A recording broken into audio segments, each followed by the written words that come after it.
اب آپ کہیں گے یہ فجر کی کیا خاص بات ہے؟ سب لوگ صبح چلا رہے ہیں، حیرت یہ ہے جن مذہب میں صبح اٹھنے کی تعلیم نہیں وہ مذہب کے لوگ صبح اٹھ رہے ہیں، اور جس مذہب میں فجر کا حکم ہے، الصلاۃ خیر من النوم کی صدا ہے، وہ مذہب کے لوگ 3 بجے رات تک کے ہوٹلوں پہ بیٹھ کر کے کرسیاں توڑتے ہیں۔ 2 بجے رات تک کے مسلمانوں کے محلوں میں دیکھ لو، گپ شپ کرتے ہوں گے، ایسی ہانکتے ہوں گے، 3-4 بجے جا کر کے سوئیں گے اور 12-1 بجے تک کے اٹھیں گے۔ یہی ہے؟ کیسے ترقی ہوگی؟ کیسے ترقی ہوگی؟ میرے آقا فرماتے صبح کا سونا، فجر کے وقت کا سونا رزق کو تنگ کرتا ہے، رزق میں تنگی لاتا ہے۔ اپنا نقصان مت کرو، ہوش کے ناخن لو۔ احمد آباد والو، آپ بڑے بڑے خطیبوں کو سنتے ہیں، میں کوئی خطیب نہیں، لیکن ایک فقیر غوث پاک کی چوکھٹ کا آپ کے دروازے پر صدا لگانے آیا ہو، اللہ والو اللہ کی طرف آ جاؤ، اللہ کے بندو اللہ کی طرف آ جاؤ، ورنہ یاد رکھنا اللہ جس پہ روزی تنگ کر دیتا ہے اس کی روزی کو کوئی کشادہ نہیں کر سکتا۔ بڑی معذرت کے ساتھ میں تعویذ کا مخالف نہیں، فجر نہیں پڑھتے سوتے پڑے رہتے ہیں، تنگی اللہ کر دیتا ہے روزی میں، اور آپ جاتے کس کے پاس ہو؟ تعویذ والے باباؤں کے پاس، حضرت میری روزی تنگ ہو گئی ذرا تعویذ دے دو۔ جس کی روزی اللہ نے تنگ کی ہو، ہے دنیا میں کوئی ایسا تعویذ کہ اللہ کے تنگ کی بھی روزی کو کوئی کھول سکے؟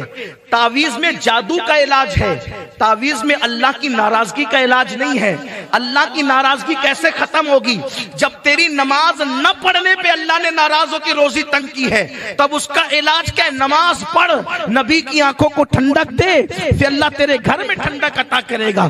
نبی کی آنکھوں کو ٹھنڈا کر، نماز کا تحفہ بھیج۔ آقا فرماتے ہیں جعلت قرۃ عینی فی الصلاۃ، نماز میں میری آنکھوں کی ٹھنڈک ہے۔ ایک بار مسلمان نمازی بن کر تو دیکھ، پھر دیکھ تیرے کیسے وارے نیارے ہوتے ہیں، واللہ تیرے گھر میں روزی برکت برسے گی، رحمتوں کا نزول ہوگا، تیرے بچے تیرے فرما بردار ہوں گے، تجھے نعمتیں ملے گی، تجھے برکتیں ملے گی، اللہ تجھے اتنا نوازے گا کہ تو رکھ رکھ کے بھولے گا۔ کیوں؟ اس لیے کہ میرے نبی نے فرمایا جب اذان ہوتی ہے تو روئے زمین کی ساری دولت سمیٹ کر مسجد میں لائی جاتی ہے۔ جو مسجد میں آتے ہیں اللہ ان کو روزی بھی دیتا ہے، روزی میں برکت بھی دیتا ہے۔ جو مسجد میں نہیں آتے وہ رزاق ہے، روزی تو دیتا ہے مگر برکت نہیں دیتا۔ جس کو اللہ برکت نہیں دیتا اس کا کچھ رہ نہیں جاتا، اور جس میں برکت دیتا ہے تھوڑے میں بہت ہوتا ہے۔ سمجھاؤں آپ کو؟ سمجھ لو۔ دیکھو اللہ جس سے ناراض ہوتا ہے اس کو برکت، اور جس سے راضی ہوتا ہے اس کو برکت۔ یزید مرا، 8 بیٹے چھوڑ کے مرا، یزید مرا 8 بیٹے چھوڑ کے مرا، اللہ ناراض، برکت نہیں دینا تھی، 8 لاپتہ ہوئے، نہ ان کا پتہ، نہ ان کی قبر کا پتہ، نہ ان کی نسل کا پتہ، نہ ان کا کوئی نام لینے والا، اللہ نے برکت نہیں دی۔ اللہ اکبر، یزید کی قبر کا نشان بھی مٹا، اس کی اولاد کا نام و نشان بھی ختم ہوا، لیکن حسین ایک بیمار دبلا پتلا زین العابدین چھوڑ کر کے گئے، اللہ راضی تھا، ایسی برکت دی کہ کربلا سے لے کر احمد آباد تک کے دیکھو حسین کے بیٹوں کی ایک قطار نظر آ رہی ہے۔ کیا آپ نہیں دیکھتے؟ ایک زین العابدین میں برکت دی، باقر اسی سے آئے، جعفر صادق اسی سے آئے، موسیٰ کاظم اسی سے آئے، علی رضا اسی سے آئے، حضرت تقی اسی سے آئے، حضرت نقی اسی سے آئے، حسن عسکری اسی سے آئے، بغداد کے جیلانی اسی سے آئے، اجمیر کے خواجہ اسی سے آئے، احمد آباد کے شاہ عالم اسی سے آئے، سرکار قطب عالم اسی سے آئے۔ دیکھو اللہ نے برکت دی، ایک چھوڑا تھا، ایک میں برکت کتنی؟ اللہ برکت دے تو قیامت تک کوئی ختم نہیں، حکومت بھی ختم نہیں کر پائے۔ اللہ برکت دے تو حکومتیں بھی ختم نہیں۔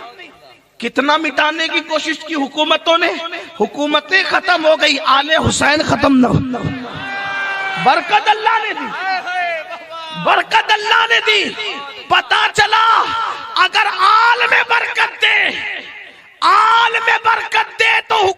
باتیں بھی ختم نہیں کر سکتی. حسین نے سجدے میں سر دیا تو اللہ نے حال میں برکت دی. تم سجدوں کے پابند بن جاؤ, اللہ تمہاری مال میں بھی برکت دے گا, تمہاری حال میں بھی برکت دے گا. آپ کہیں گے کیا مال ملتا ہے؟